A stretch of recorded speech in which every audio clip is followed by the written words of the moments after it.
Hello everyone, welcome back to Reading Through the Generations. I want to wish you all a very happy autumn, as today is the autumn equinox.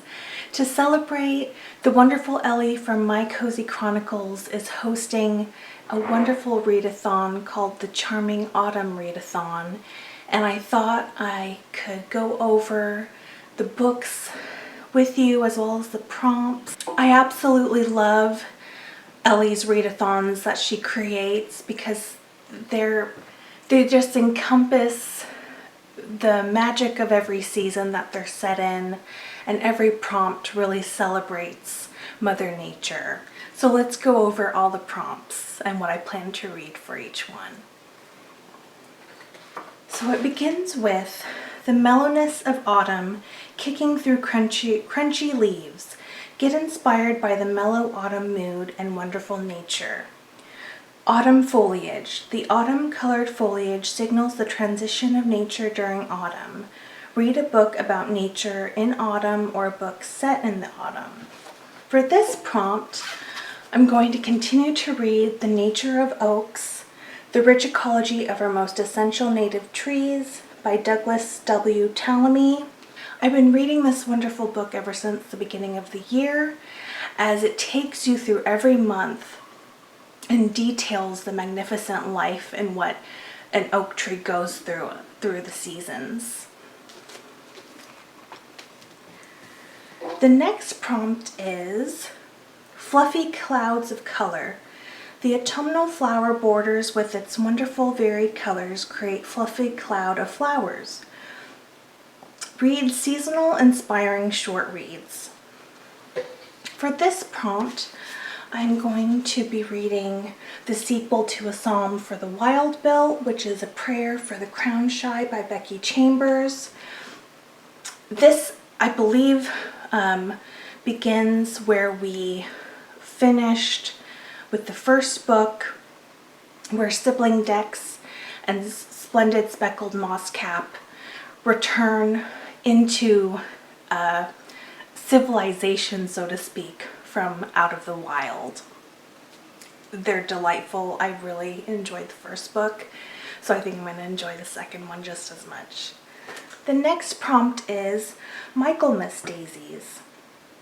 The colors of the Michaelmas daisies provide warmth when the weather cools. Make yourself cozy with seasonal magazines. Now, I don't subscribe or read much of magazines anymore these days, unfortunately. So I'm just going to pick another little novella. To be honest with you, the cover totally drew my attention. Look at that. Yeah, I think it fits the prompt perfectly. This is Lolly Willows by Sylvia Townsend Warner. It follows a young lady who abandons her life in London for something more mystical and intriguing in the countryside.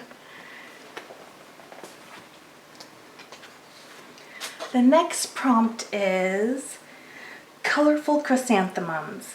Get inspired by the glittering richness of chrysanthemums and browse through books which are colorful inside.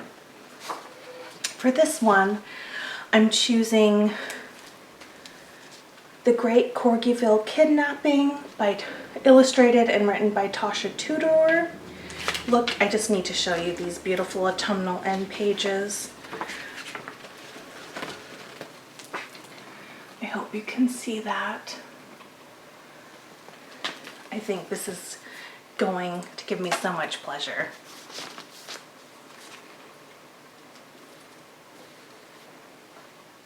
The next prompt is Balloon Flowers. Balloon flowers resemble hot air balloons before they blossom. Enjoy cute books as cute as miniature hot air balloons. The one that instantly came to my mind was the Autumn Story within the Complete Brambly Hedge collection by Jill Barklum. And I'll show you a few illustrations from the Autumn Story. Just look at this charming pantry. And let's see. Oh, their sweet little home. Yeah, it's been decades since I've read this, so it's gonna be wonderful reminiscing. The next prompt is Orchard Delights, all things comforting. Autumn comes with an abundance of fresh fruits and berries, the perfect ingredients for comforting delicious cakes, tarts, and pies. Apple pie. An apple pie is still warm, fresh from the oven, is a traditional comforting delight, a highlight every autumn. Reread a comforting book. One of my most favorite comfort reads is this small collection by Paul Gallico, The Three Legends. This includes Ludmilla, The Small Miracle, and The Snow Goose. I try to reread this usually during Christmas time, but I think it will be perfect, just as perfect to read now, as it just rekindles my hope and faith in humanity. It makes me remind myself why I believe in everyday miracles and just the magic of life, and I love it. The next prompt is Orchard Tart. A freshly baked tart with your favorite fruits and berries makes a joyful, comforting pastry. Enjoy a book with as many of your favorite bookish ingredients as possible. For this prompt, I will be reading The Door-to-Door Bookstore by Karsten Henn. I love his last name, which, speaking of hens, our girls started laying eggs earlier this week, which is so exciting because they just hatched in April, and so they're on time for laying eggs, and they'll be laying eggs all through autumn and into the winter. It's very, very exciting. Speaking of my favorite bookish ingredients, this is about friendship, community, love of books, the powerful gift that books bring into our lives, and I think that's why this book will be perfect for this reading prompt. Then we have Autumn Garden. Re-energize yourself and get inspired. The autumn garden, with its colors and scents, lets us slow down and reflect. It inspires us to restart abandoned projects or start something totally new. Nasturtiums in Monet's garden. In his garden, Monet found inspiration for his paintings. In autumn, nasturtiums blaze a scarlet and tangerine path in Monet's garden. Get inspired by the autumn garden or read a book about a new topic you've been wanting to read for a long time. So I had to think about this one. In the autumn, I think about the harvest moon, gathering all the fresh produce that you grew during the summertime, and a topic that I've been meaning to get to, as I'm a big foodie and love to cook and bake, is more food history. And I have this wonderful compilation called A Food Adventurer's Guide, and it's by Cecily Wong and Dylan Thuris, and it just takes you across the entire globe and discusses, anthropology, food history. I think it includes some recipes. I think it will be really fun to dip in and out of this book throughout the autumn. Then we have Jewel Tones and Burnished Gold. Autumn, with its jewel tone flowers and foliage in burnished gold, is a time full of traditions and seasonal events. Read a nonfiction book about autumn traditions, folklore, or history, or read a book where these elements are part of the story. I think for this, I am going to look through my collection of recipe books and see if I can find one that really encompasses the autumn season, and hopefully I can bake or prepare a dish from that book in this vlog. Then Ellie had some bonus prompts. I have quite the collection here, so I don't know if I'll get to these, but in case you want to participate, I want to tell you what the bonus prompts are. So bonus prompt 1 is afternoon tea in the autumn garden. Have a cozy tea in the mild autumn sun sitting outside in the garden. Oh, I might be able to do that on second thought. Then we have from equinox to solstice. The autumn equinox represents the end of the transition from summer to autumn. The nights are now longer than the days, and winter is coming closer each day. Start reading a new series with the potential to be enjoyed until the winter solstice. There's so many series that I still need to finish, and I don't think I'm prepared to start a new one. But do let me know if you are participating in this readathon what you plan to read for each prompt, especially this one. So that's it for all the prompts for the Charming Autumn Readathon. I have a lot of fun things planned for this vlog, and I'll bring you along with me. But for now, I'm gonna make some lunch and enjoy reading some of these books. See you in a little bit. Bye-bye.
Oh, you're so good.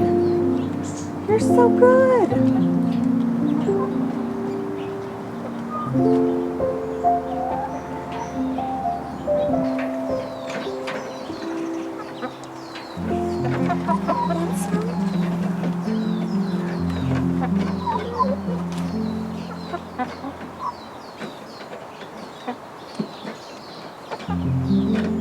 Want some more?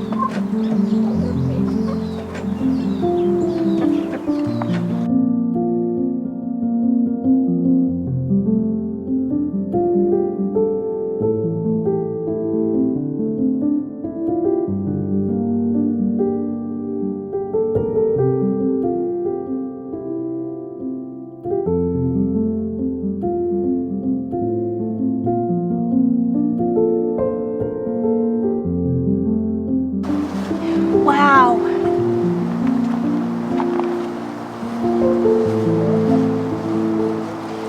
See it?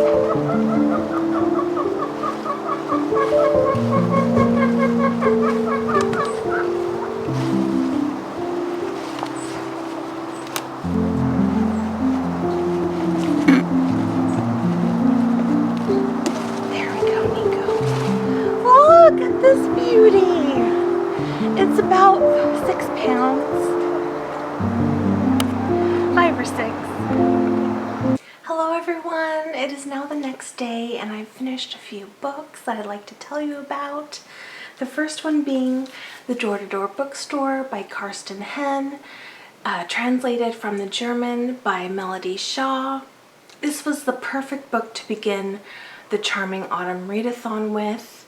We follow an older bookseller named Karl Kalhoff, who is known in his community as the book walker, and that's because for 30 years, after every shift at a local bookstore, he personally delivers books to various patrons throughout the city. The job is one he cherishes, but not as much as the friendships that have formed through the many years that he's been delivering all these books.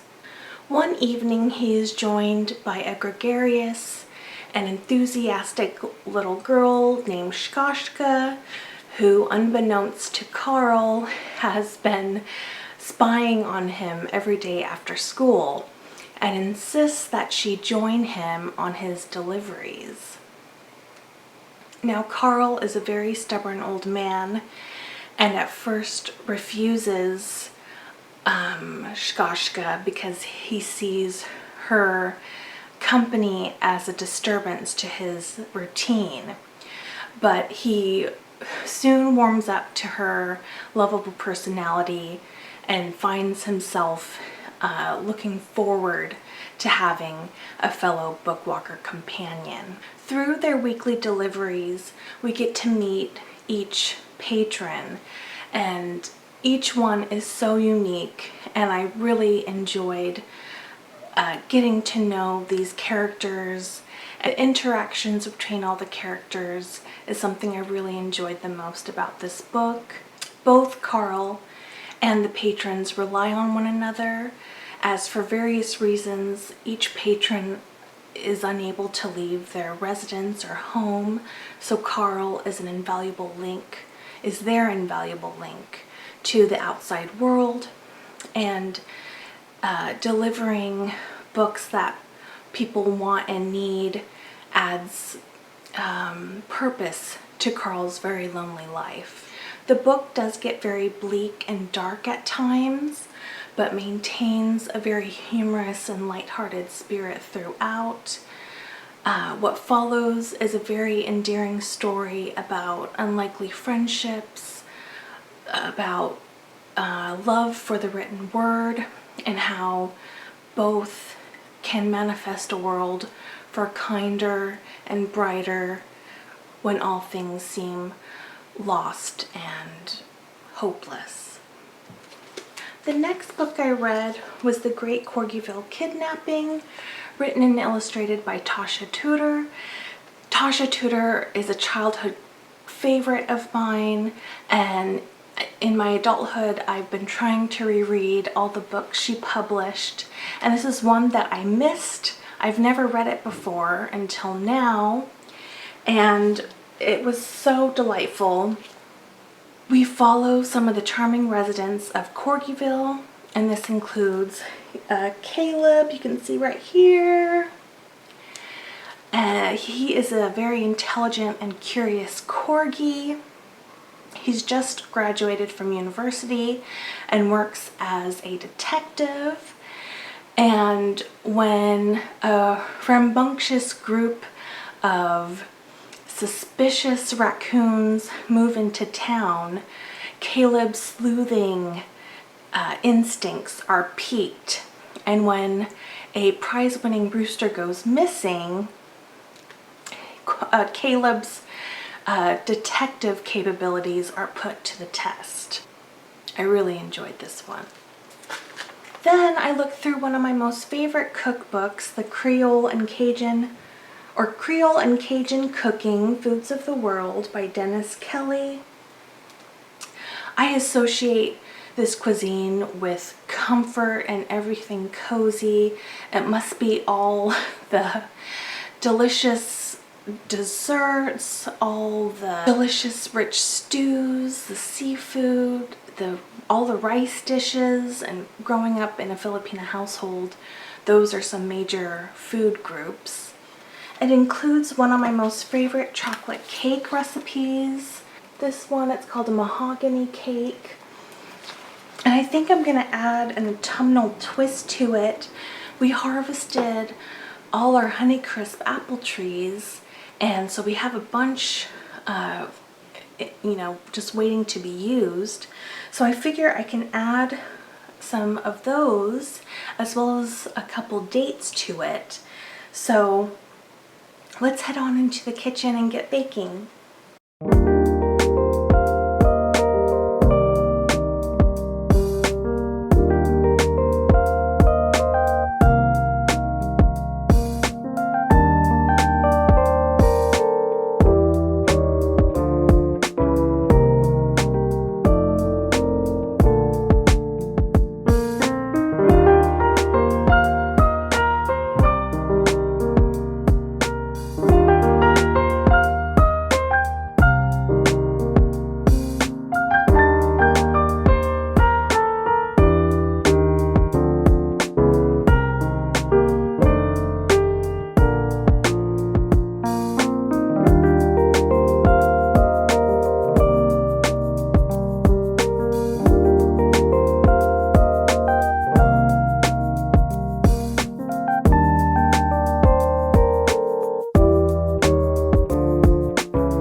Hi everyone! We just came back from Cornell Farm and I thought we could do a little garden haul. So we found an actual balloon flower, which, if you recall, was one of the prompts for the Charming Autumn Readathon. And I'm so excited because I had no idea that it was as hardy as it is. It's hardy to -40 degrees. So I'm excited for this. And then we got some native plants. We got an evergreen huckleberry, which is exciting, as well as a seaside daisy. You can kind of see what it's going to look like. But this is native to where I grew up along the Oregon coast. And we're going to try to grow it here in Portland.